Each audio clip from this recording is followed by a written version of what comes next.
Hello, IGNOU MAPC Psychology students from July 2023 and January 2024 batches. Welcome to Samvedna Psyche. Once again, I am here to provide you with assignment solutions, and this time it's for MPCE-046 Applied Positive Psychology, ensuring you can meet your submission deadlines. And for those who haven't started yet, remember you still have time as the assignment deadline has been extended until April 30th, 2024. These solutions are meant to serve as a helpful resource to guide you through the process and ensure timely submissions. Please feel free to use them at your convenience. And remember to include the title page and the question paper in your assignment file. Let's move on to the solutions. Before writing the answer, mention the subject along with subject code, tutor marked assignment, course code, and assignment code. While writing the answer, leave a space of 3 to 4 centimeters on the left and a space of 3 to 5 lines after every answer. Also do include diagrams wherever necessary. Let's start with section A. Explain the concept of self, differentiate it from self-esteem and self-efficacy. We'll start with the concept of self, which is the fundamental notion about one's identity, and it starts developing from the time of birth only when the child starts interacting with the mother or the parent or caregivers or other family members. So this way you have to discuss the concept of self, then effect of social and cultural influences on the concept of self, and then next is categorization of self. So it is categorized based on abilities and skills, that is self concept, affective value or self esteem, belief in one's capabilities or self efficacy, then different aspects of self. First, we'll discuss the self as a subject and as an object. Then, what is personal, social, cognitive, and behavioral self? And then, the effect of environment on the self. Difference between real and ideal self, and positive and negative self perception. After discussing the concept, we'll come to the differences between self concept, self esteem, and self efficacy, which I have taken point wise, taking one aspect at a time. So, first definition. On the basis of definition, differentiation is done between all three. Then, based on their focus, based on components, stability, application, influence on behavior, and role in social interaction. Then, question 2. Explain the concept of flow. Describe the components of flow experience. The concept of flow was introduced by Mihai Csikszentmihalyi, and it means a state of total immersion in the activity. So briefly describe the concept, and then we move on to the components of flow. There are various components. It results in merging of action and awareness. Focusing or centering of attention is there. Loss of ego. Control of action and environment. Demands for action and clear feedback. Its autotelic nature. And lastly, altered sense of time. So with this, we conclude our answer 2. Question 3. Describe the meaning and types of aging. Discuss the applications of positive psychology for successful aging. First, the meaning. Meaning on the basis of biological standpoint, or from socio-cultural standpoint, or psychologically. All three you have to discuss. Then types of aging. It can be primary aging, which is a biological process, or secondary aging, which can be due to use, abuse of substances, or due to diseases. According to functional classification, there are 3 types of aged people: young old, and oldest old. Then add briefly what Erickson's psychosocial theory says. Then applications of positive psychology for successful aging. It helps in reducing ageism, productive aging, helps in accepting death anxiety, maintaining positive health, positive emotions, active lifestyle, religious and spiritual engagement, and music therapy. With this, section A is completed and we'll start with section B. You start section B from a new page. Don't continue on the same page. Question 4. Describe the process of topic selection and review of literature while doing research.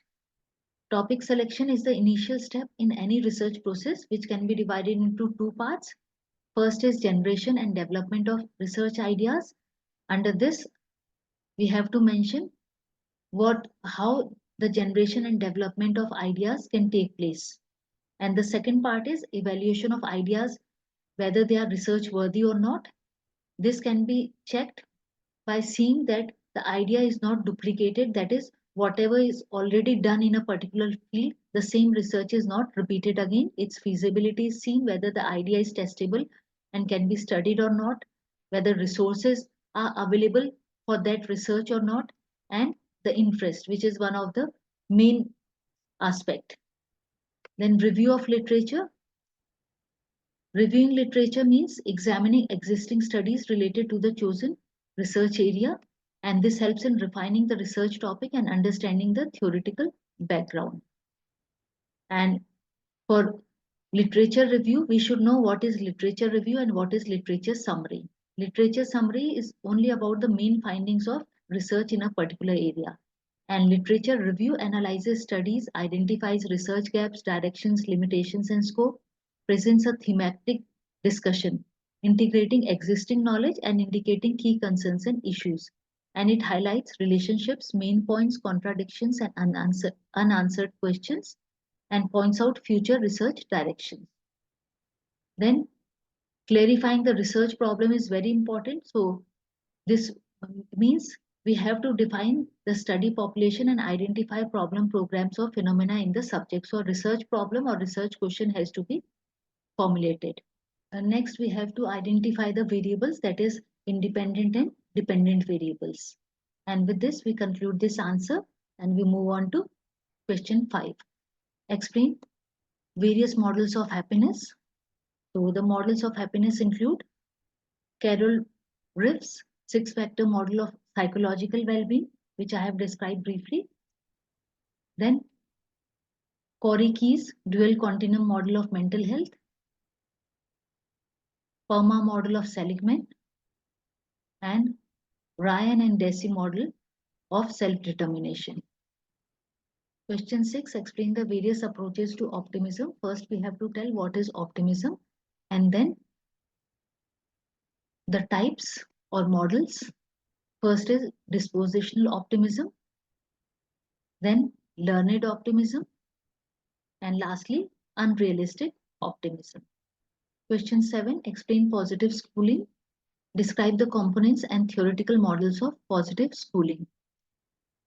First, we'll tell what is positive schooling, its key aspects like second home concept, balanced development, inclusivity. Then we move on to dimensions like physical dimension, psychological dimension, and socio-emotional dimension. Then briefly mention what is whole school approach, and then we move on to the components. Components are foundation level, which includes care, trust, and respect for diversity. First floor, which involves strategic planning and motivation. Second floor focuses on setting educational goal. Third floor emphasizes the role of hope in education. And roof, which encourages students to contribute beyond self-interest. Then theoretical models. We have to discuss Peterson and Seligman's 6A classification system and PERMA model of well-being by Seligman. Question 8. Describe various strategies to enhance our close relationships using positive psychology constructs. These strategies are mentioned point-wise, starting with spotting strengths and fulfilled dreams genogram, the sound relationship house, emotional bank account, three good things, instilling hope, and mindfulness of relationship. And with this, we have completed section B, question 8, and now we'll move on to section C. Section C, question 9, types of research based on inquiry mode. Here you have to describe very briefly qualitative, quantitative, and mixed method of research. Question 10, kindness and well-being. Here you have to mention what is the importance of kindness for well-being. Next, Grotberg's paradigm of resilience. What are the features of this? You have to mention. Question 12, psychological capital. What is psychological capital? What it means, that you have to mention here. Question 13, general adaptation syndrome model of stress. This you have to mention very, very briefly. That is gas model. Question 14, post-traumatic growth. What is post-traumatic growth and how it is helpful? That you have to mention here. Then Ashtanga Yoga. This is Patanjali's Ashtanga Yoga, which includes 8 parts, including Yama, Niyama, Asana and Pranayama, as well as Pratyahar, Dharna, Dhyana and Samadhi. So all 8 you have to mention here. Question 16, positive visualization, which is a mental exercise to enhance performance and how it is used in different fields, that you have to mention. Question 17, cognitive reconstructing. This is based on Aaron Beck's cognitive behavioral therapy. So how the thoughts can be reconstructed, that you have to mention here. And lastly, Panchakosha model of well-being. This is derived from Taittiriya Upanishad and it talks about 5 sheets or covers or layers that you have to mention in this. With this, we have completed MPCE-046 assignment solution. Remember, completing your assignment is an important step towards your academic success. I hope these solutions will be valuable to you in achieving your goals. If you found them helpful, feel free to share them with your batchmates. Good luck and may your dedication and hard work shine through in your submissions. Keep striving for excellence. Don't forget to like and subscribe to my channel to motivate me to continue providing helpful resources like this. Your support means a lot and encourages me to keep supporting you on your academic journey. Thank you.